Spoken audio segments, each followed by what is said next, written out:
আমরা এখন কেবল কার দিয়ে নিচে নামছি। একটা জিনিস রিকোয়েস্ট করব, সেটা হচ্ছে পিয়াঙ্কাবাল্লো আসলে অবশ্যই এই কেবল কারের এক্সপিরিয়েন্সটা নেবেন। কিন্তু কেবল কার থেকে ক্রিস্তো পর্যন্ত ওঠার জন্য আমি যে পথটা পায়ে হেঁটে হাইক করছি, ওই জায়গাটাতে ওঠার জন্য অবশ্যই আপনাদের যদি প্রয়োজনীয় সেফটি জুতো এবং অন্যান্য সরঞ্জামগুলো না থেকে থাকে, হাইক করার জন্য যে সরঞ্জামগুলো লাগে, তাহলে আপনারা উঠবেন না, দয়া করে উঠবেন না। এটা আমি আপনাদেরকে রিকোয়েস্ট করব, কারণ জায়গাগুলো অনেক স্লিপি হয়। আমি আমার এই জুতা নিয়ে যাইতে আমার অনেক কষ্ট হয়েছে, আমার সময় একবার স্লিপ করে পড়ে গেছিলাম।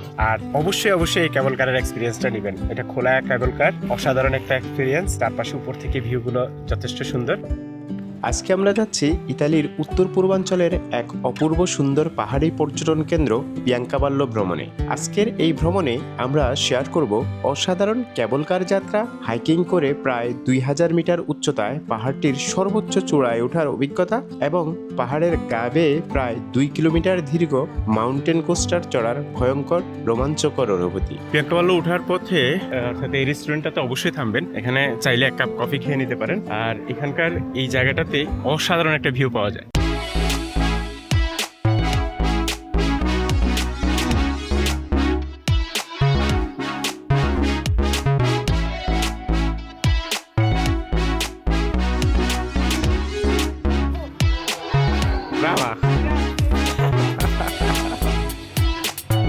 পিয়াঙ্কাবাল্লো ওঠার 2 মিনিট আগে আপনি এই জায়গাটা পাবেন, রাম্পি পার্ক। এখানে অনেক রকমের রাইড আছে, একদম সুন্দর একটা শুনশান বাগানের ভিতরে বাচ্চারা করতেছে, সব রকমের মানুষজন এখানে আছে। 16 ইউরো করে টিকিট করতে হবে, 2 ঘন্টা আপনি এইভাবে এই অ্যাক্টিভিটিস গুলো করতে পারবেন। এটা হচ্ছে বেসিকটা আর কি। আর একটু ডিফিকাল্ট যেগুলো আছে, টোটাল পুরাটা করতে গেলে 6 ইউরো আপনাকে অ্যাড করতে হবে। 22 ইউরো দিয়ে আপনি চাইলে পুরাটা করতে পারবেন। আপনি পিয়াঙ্কাবাল্লো ঠিক উঠার আগে এই জায়গাটা, অ্যাডভেঞ্চার প্রিয় মানুষজন, আপনারা যারা অ্যাডভেঞ্চার করতে পছন্দ করেন, আপনারা অবশ্যই এই জায়গাটা এক্সপ্লোর করে যাবেন। এটা অসাধারণ একটা এক্সপিরিয়েন্স হবে আপনার জন্য।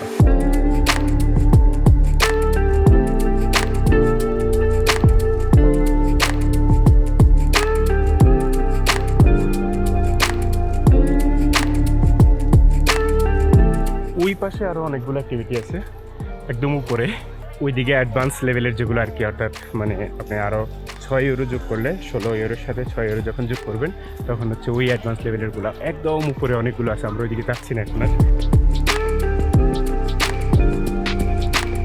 ফাইনালি এসে পিয়াঙ্কাবাল্লো সেন্টারে আমরা পার্কিং করছি। পার্কিং পেতে আজকে অনেক কষ্ট হয়েছে, কারণ আজকে সানডেতে এখানে প্রচুর মানুষ।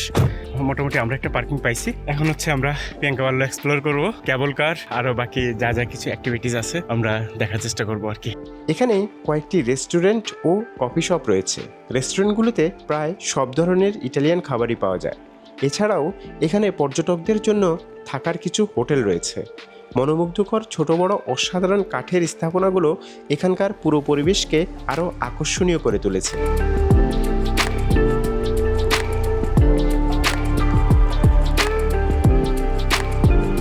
মূল সেন্টারটি কিছুক্ষণ ঘুরে দেখার পর আমরা এবার কেবল কারে করে আরেকটি চূড়ায় ওঠার উদ্দেশ্যে রওনা হলাম। জনপ্রতি মাত্র 10 ইউরো খরচ করেই আপনি উপভোগ করতে পারবেন এই অসাধারণ কেবল কার রাইড। আমরা এই পর্যন্ত যতগুলো কেবল কারে উঠছি, কেবল কারগুলো গ্লাসে বেষ্টিত, যেগুলো আর কি গ্লাসের ভিতর। আর এখন যে কেবল কারটাতে উঠছি, এটা খোলা। এই এক্সপিরিয়েন্সটা আমাদের আর কখনো হয় না এর আগে। উইন্টারে এই কেবল কার দিয়ে উপরে উঠা যায়, কিন্তু নামা যায় না আর কি। হ্যাঁ, স্কাইডিং করে নামতে হয়। আর এখানে এই ভিউটা একটু দেখাই, নিচের ভিউটা দেখেন। এই পাশে মানুষজন হেঁটে হেঁটে উপরে উঠতেছে। এই যে এখানে হাঁটার রাস্তা আছে, আবার ওই যে আমরা কেবল কার দিয়ে উঠতেছি, এখানে মানুষজন হেঁটে উপরে উঠতেছে।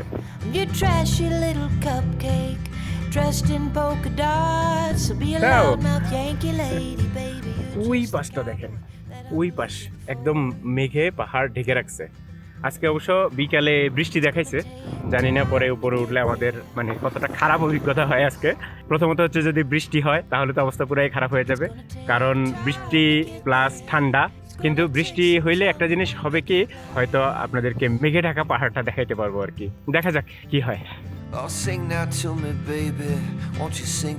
পাহাড়ের মনোমুগ্ধকর প্রাকৃতিক সৌন্দর্য আর চারপাশের শ্বাসরুদ্ধকর দৃশ্য এই যাত্রাকে করে তুলবে আরও স্মরণীয়। এখন আমরা সমুদ্রপৃষ্ঠ থেকে প্রায় 1625 মিটার উচ্চতায় অবস্থান করছি। এখানে রয়েছে একটি অসাধারণ রিফিউজো রেস্টুরেন্ট। আপনার এই মুহূর্তটিকে আরও স্মরণীয় করে তুলতে মেঘের রাজ্যে বসে এক কাপ গরম কফির স্বাদ নেওয়ার সুযোগটি কোনোভাবেই হাতছাড়া করবেন না।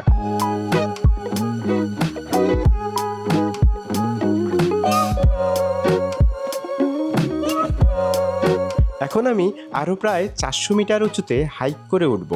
আমাদের গন্তব্য ক্রিস্তো দেল মন্তে ত্রিমল, যা এই এলাকার সর্বোচ্চ চূড়া। শীতকালে এই চূড়ায় ওঠার জন্য একটি কেবল কার চালু থাকে, তবে এটি মূলত স্কিয়ারদের জন্য। কেবল কারে উপরে ওঠার পর সবাই স্কি করে নিচে নেমে আসেন, কিন্তু গ্রীষ্মের মৌসুমে কেবল কারটি বন্ধ থাকে। তাই আজ আমাকে সম্পূর্ণ পথটাই পায়ে হেঁটে হাইক করে ওই চূড়ায় পৌঁছাতে হবে। আপনি যখন এই কেবল কারে করে রিফিউজো পর্যন্ত আসবেন, তখন এখান থেকে ক্রিস্তো ওঠার জন্য পায়ে হেঁটে দুইটা পথ থাকে। একটা হচ্ছে ওই পাশ দিয়ে জঙ্গলের ভিতর দিয়ে সেন্টিয়েরো, আর একটা হচ্ছে এই পাশ দিয়ে যাওয়া যায় আর কি হেঁটে। তো আমি সাজেস্ট করব জঙ্গলের ভিতর দিয়ে না গিয়ে এদিক দিয়ে যাওয়ার জন্য, কারণ এদিক দিয়ে গেলে আপনি অসাধারণ কিছু ভিউ দেখতে পারবেন। এই পাশটাতে হচ্ছে এটা উইন্টারে হচ্ছে এই পাশ দিয়ে স্কাইটিং করে আর কি। এগুলো একদম বরফে ঢাকা থাকে, একদম সাদা হয়ে থাকে। ওই এই যে কেবল কারটা দেখছেন এখানে, এই কেবল কারটা দিয়ে একদম চূড়ায় উঠা যায় ক্রিস্তো পর্যন্ত, উঠে তারপরে এদিক দিয়ে গাইডিং করে আর কি। এখানে সুন্দর সুন্দর ফুল ফুটে আছে এখন। এই যে কেবল কারটা দেখছেন, এই কেবল কারটা হচ্ছে শুধু উইন্টারে খোলা থাকে। এটা হচ্ছে যারা উপরে যায় স্কাইডিং করার জন্য, এই কেবল কারটা হচ্ছে উপরে নিয়ে যায়, তারপরে স্কাইডিং করে নামতে হয়। আমি ওই উপরে ওঠার জন্য ট্রাই করতেছি।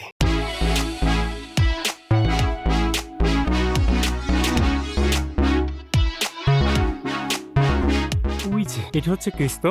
আমি নিচ থেকে যত দূর দেখছিলাম, এখান থেকেও সেই একই দূরত্ব দেখা যাচ্ছে। এত দূর পর্যন্ত উঠছি, কিন্তু উঠতে হবে এই রাস্তাটা ধরে। আমি এই সব পথ বেয়ে উঠছি করে।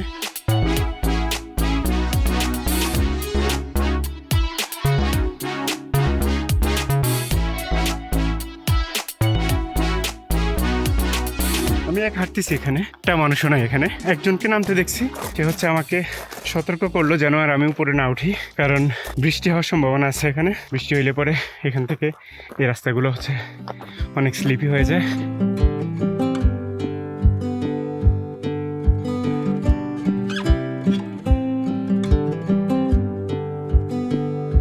পথিমধ্যে এরকম কিছু কাঠের বেঞ্চ পেয়ে যাবেন। চোখ জুড়ানো প্রাকৃতিক সৌন্দর্য দেখতে দেখতে কিছুক্ষণ জিরিয়ে নিতে পারেন।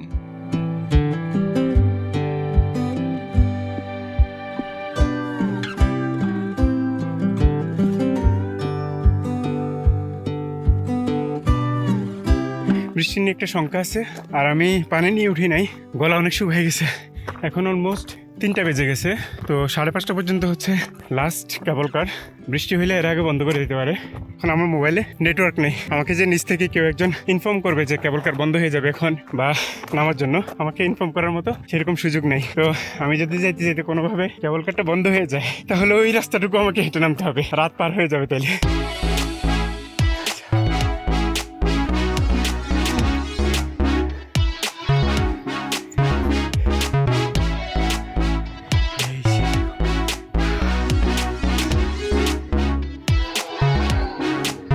এত বেশি পানি পিপাসা পাইছে, আসলে আমি ব্যাগটাকে ভারী করতে চাইনি দেখে পানি নিয়ে উঠি নাই। একজনের কাছ থেকে পানি চেয়ে নিলাম। এটা হচ্ছে সেই কাঙ্ক্ষিত জায়গা।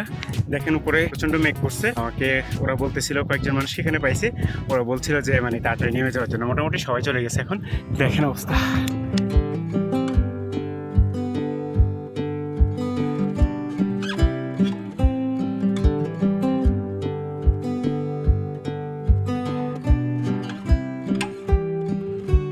আকাশের অবস্থা থেকে মনে হচ্ছিল যে কোনো মুহূর্তে বৃষ্টি শুরু হতে পারে।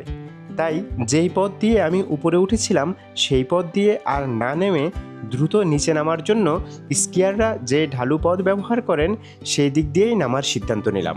কিন্তু সিদ্ধান্তটা মোটেও সহজ ছিল না। পথটি ছিল অত্যন্ত খাড়া, পাথুরে এবং বেশ বিপজ্জনক। আমার কাছে পাহাড়ে হাইকিংয়ের জন্য প্রয়োজনীয় বিশেষ সেফটি জুতা না থাকায় বারবার ভারসাম্য হারাচ্ছিলাম। পথে কয়েকবার পিছলে পড়ে গিয়েছিলাম।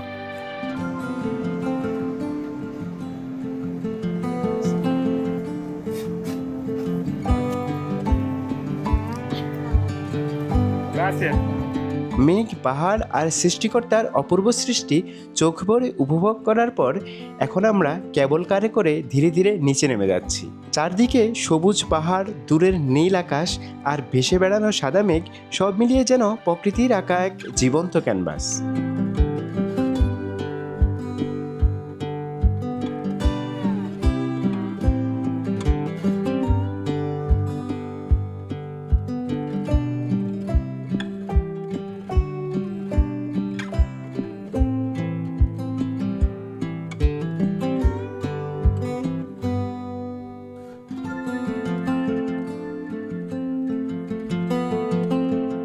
এবার আপনাদের সঙ্গে শেয়ার করব এখানকার সবচেয়ে রোমাঞ্চকর আকর্ষণগুলোর একটি, মাউন্টেন কোস্টারে চড়ার অভিজ্ঞতা।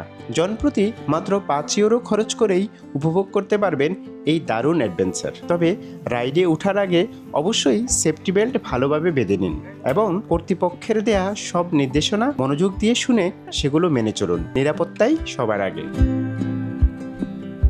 আপনি যদি কখনো ইতালির উত্তরাঞ্চল ভ্রমণে আসেন তাহলে পিয়াঙ্কাভাল্লোয়ের এই অসাধারণ অভিজ্ঞতা একদমই মিস করবেন না।